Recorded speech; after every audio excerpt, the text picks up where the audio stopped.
thoughts on today? Awesome. The best part about the job, being on the grass with the guys. So, got a day tomorrow and had 2 pretty good days and look to keep improving, but good to be on the grass with the guys and start working with them. What are you trying to accomplish, Coach? You know, some guys are here, some guys aren't. I told those guys, we're trying to start to own in on some technique and fundamentals and then an introduction to schematics part of it too. So, and we've been doing that for 2 weeks in the meeting room, but till you get on the grass and see how it all fits together, I think that there's a learning process that you go through, that you need to go through to fully understand what we're doing, and that's what we're working on right now. Did anybody stand out? Can anybody stand out at this point in the offseason? They all stand out to me. They're working hard and busting their butt, and I really like the enthusiasm and the tempo that we're working. Where's Coach at? When we were up there, it didn't look like he threw a pass. Yeah, he's doing good. He's on a part of a plan to get him ready to go by when he needs to get ready to go by, but he's locked in, engaged, and doing a good job for us. Any players give you any draft insight the day before? Anybody saying who they are? Yeah, I ask them all. It's been good. I listen to people, and so I ask them and I hear what they have to say. 3 of your bigger names weren't there today. I know it's voluntary, but how do you feel about not having guys of that stature? Yeah, there's some guys that you didn't see out there today that are in meetings. When they're ready to get on the grass and go, we'll get them on the grass, ready to go. But really like where, the guys that are here working, the attitude that they've had, like I said, the tempo that they're working at, I think that they're improving a little bit each day. Has there been a decision yet on the fifth-year option for Isaiah? Probably a better question for Monty, but, we take it one day at a time and then make decisions with all the information that we have. Jonathan, when you look at your linebacker core, you've signed a couple key guys, including Kaiser.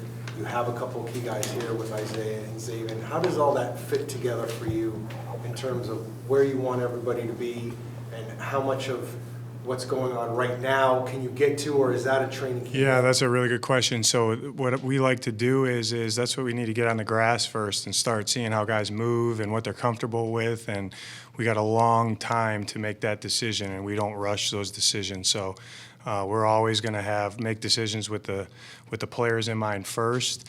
And when they start to get comfortable with different things, we might switch them around, bump them around. But one step at a time with how we kind of see those guys, impacting our team in a positive way. And then, as we get going, then we can start to do some other things with some of those guys. In the long run, where can you see these 3 days kind of pay off? I think you set the foundation of how just, from a practice expectation standpoint, our guys, I think, are getting to the point where they fully understand after 2 days how we expect to practice when we go out there, what we want to get accomplished. And, when everyone has a clear understanding of that, then they can go out and execute and kind of take off. So that's really what I wanted to get out of these 3 days where let's start introducing the fundamentals and techniques on the grass. Let's get, a little bit submerged into the scheme, how everyone fits in. And here's our expectations and here's our standard of how we do things when we're on the grass. Coach, there's obviously been a lot of firsts for you recently. The first team meeting you had as a head coach, first time you run a practice as a head coach. What has that been like for you? And you caught yourself maybe looking around and just been like, it's really happening? Yeah, it's been awesome. Humbling experience, obviously. But I've been, as I said, multiple times, I've been trained the right way by the right people, I think. And, I put my own spin on it at times. But, I got some pretty clear blueprints of how I saw being a head coach, what that role entails.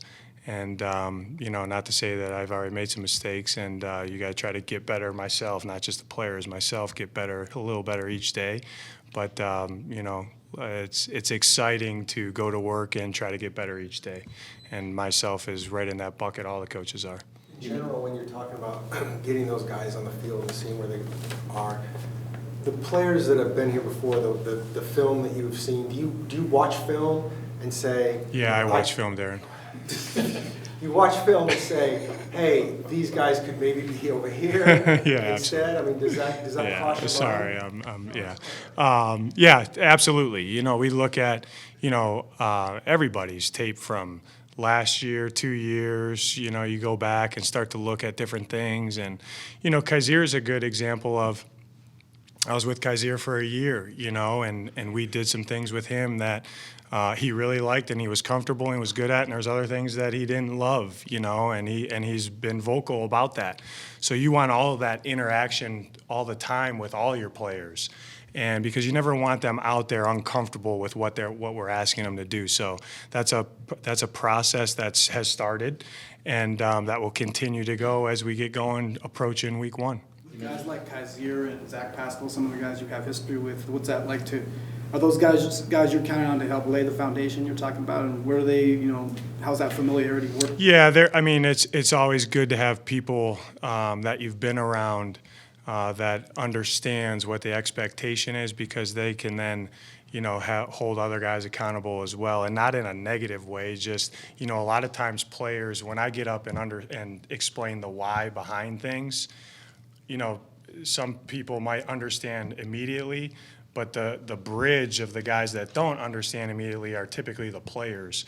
So when you have players that understand what you mean, they can relate it to the other players, and then you get everybody on board. So very glad that Kaiser and Zach are here, because they understand, you know, the expectation of how we want to operate. You mentioned guys fitting the scheme, and on defense, is there, in a sense, a set scheme? I mean, everyone wonders 4-3, 3-4, mix, hybrid.